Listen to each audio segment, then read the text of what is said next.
come in 5 o'clock in the morning, hand over from the night shift. It seemed like seconds after we booked on, big white flash, whooshing sound, and we were just thrown to the floor. Ceiling come down, windows exploded, door come in. It felt like he was actually going round in the washing machine. Well, as I crawled out the gate after being hit in the back, I just said, the oil depot's gone up. And he looked out and there's a 450-foot plane shooting at the back of the car park.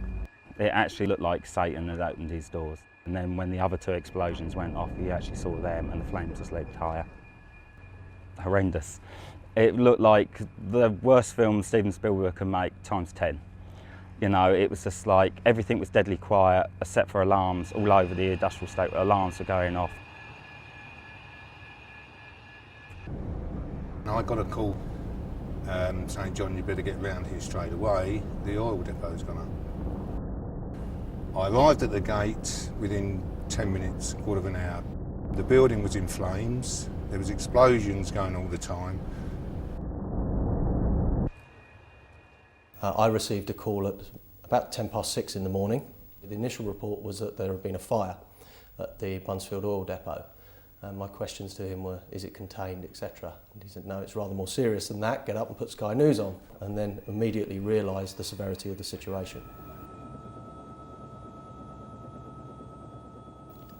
The blast devastated the Boundary Way facility. It blew in through the ground floor windows and then up through the floors and then out at the top of the building, displacing some of the brickwork and the slabs on the first and second floors as well. In terms of our backup facilities, our generator was blown away in terms of being ripped out of the ground and pushed across the car park. All systems were rendered inoperable. We had no access initially to any of those systems within the building, and some of our clients' backup systems within that facility also were rendered inoperable.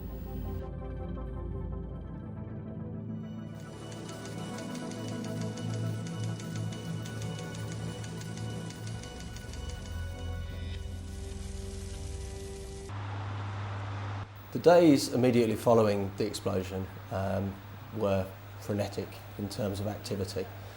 Clearly we had communications mechanisms in place for staff. We needed to communicate to customers. They were very keen to understand how quickly we would restore their services. Working with the technical teams down at London Technology Centre, the SunGuard facility, we had over 120 technical staff down there working back-to-back 12-hour shifts. In terms of client BACS payroll runs and benefits runs, we had available the facilities to achieve every single BACS run before Christmas, which is clearly a critical time for some of our local authority clients and benefits payments to some of the needy within society, and also achieving payroll runs prior to the Christmas period.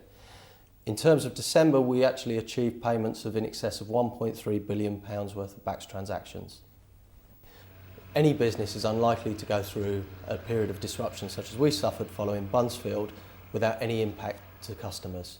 But we've continued to win contracts, and we've even won and secured additional DR contracts following the Buncefield blast. In the main, our customers have responded magnificently. I would like to start by personally thanking everybody at Northgate in working round the clock to get our service back up and running for last Friday afternoon.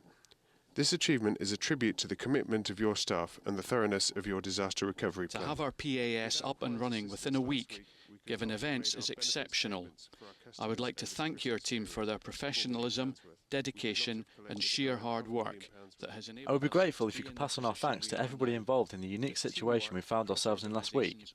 The reinstatement of our system was a terrific team performance from everyone involved. The industry can learn a great deal about the management of such situations from Northgate Information Solutions. Hi Jeff, please extend my thanks to all who have worked to get the situation under control. Without Juan's assistance last week, we could not have made our benefits payments for our customers over the Christmas period, £4 million worth. Please pass on our thanks to your team for all of the hard work they've put into making sure that we were up and running and able to pay everyone on time. The Board of Directors have also asked me to pass on their thanks. The events of Sunday the 11th of December were the severest test of the mettle of yourself, your teams and your company. You were not found wanting. Internally, there are still many people working on the recovery, somewhere in the region of 100, to drive the business forward, to move onto more permanent platforms in terms of systems, to relocate to the new long-term data centre and to migrate staff into the new People's Building as well. The qualities of Northgate and Northgate's people have become self-evident. The dedication demonstrated by the people, the commitment, the professionalism that have allowed us to recover a significant number of customer systems, to minimise the impact to our customers, to go on and win new business. Northgate and all of its people should rightly be proud.